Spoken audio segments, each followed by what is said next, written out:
Admettons-le, il y a peu de figures héroïques issues de l'entreprise dans la littérature.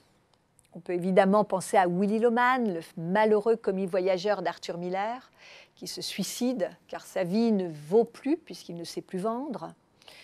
On peut aussi penser à César Birotteau de Balzac, homme d'affaires brûlé par son ambition, qui sera la victime de sa cupidité et de créanciers véreux. Mais ce sont des figures bien tristes et bien déprimantes.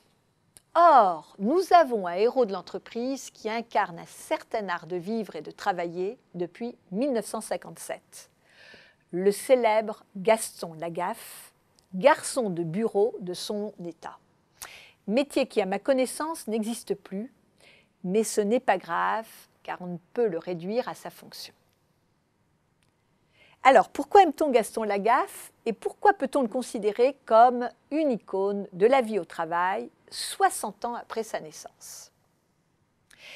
Les raisons de cette cote d'amour sont nombreuses. D'abord, Gaston s'habille cool, alors que nous en sommes encore aux costumes cravate, aux tailleurs ou aux uniformes prescrits par l'entreprise. Sans aucune touche de fantaisie, sauf peut-être le vendredi avec le fameux Friday Wear. Et nous envions Gaston pour cette liberté vestimentaire. Avec son jean, son col roulé vert et ses espadrilles, il préfigure le look des geeks et a mis en œuvre, bien avant que Steve Jobs ou Mark Zuckerberg ne le théorisent, le fait de s'habiller toujours à l'identique pour plus d'efficacité et moins de perte de temps. Gaston assume ses défauts et ses qualités. Il est lui, ce qui est tellement important dans un monde où chacun semble en compétition avec les autres. Il se moque complètement de ce qu'on pense de lui, état que nous aimerions tellement connaître, alors que nous faisons des insomnies dès que nous sommes en conflit avec un collègue. Il est aussi le champion de la conciliation vie privée et vie professionnelle.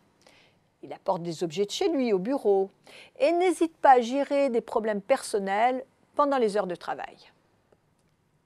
Il est aussi extrêmement innovant dans les méthodes de bien-être au travail, avec par exemple l'adoption de thérapies basées sur l'accompagnement d'animaux de compagnie, la mouette ou le chat. Il est l'adepte de la chronobiologie puisqu'il adapte ses horaires de travail à son énergie et n'hésite pas à faire une petite sieste récupératrice pendant les heures de bureau. Gaston, c'est aussi le maître de l'expérimentation et du learning by doing.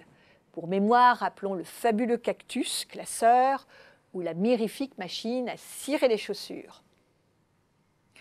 Sa façon d'investir l'espace des locaux professionnels est aussi très 21e siècle. Les portes et les cloisons ne comptent pas pour lui et ne doivent pas faire obstacle à ses envies de mouvement, de fluidité, d'agilité. Enfin, Gaston est résilient et affronte l'échec sans jamais se décourager. Il a la win. Et surtout, on aime et on admire Gaston, car il incarne l'imperfection avec une telle efficacité qui nous soulage de nos angoisses de ne pas savoir faire ou de ne pas réussir. Gaston remet de l'erreur humaine dans la machine à qualité et à hyper-rationalité qu'est devenue l'entreprise. Il apporte un peu de rêve et une touche de décalage qui plaît. Lui qui est né au XXe siècle, bien avant Internet, bien avant les smartphones, le lean management et autres innovations impactant le travail, est complètement en phase avec les aspirations et les attentes du XXIe siècle dans la vie au travail. Et certainement encore une grande source d'inspiration.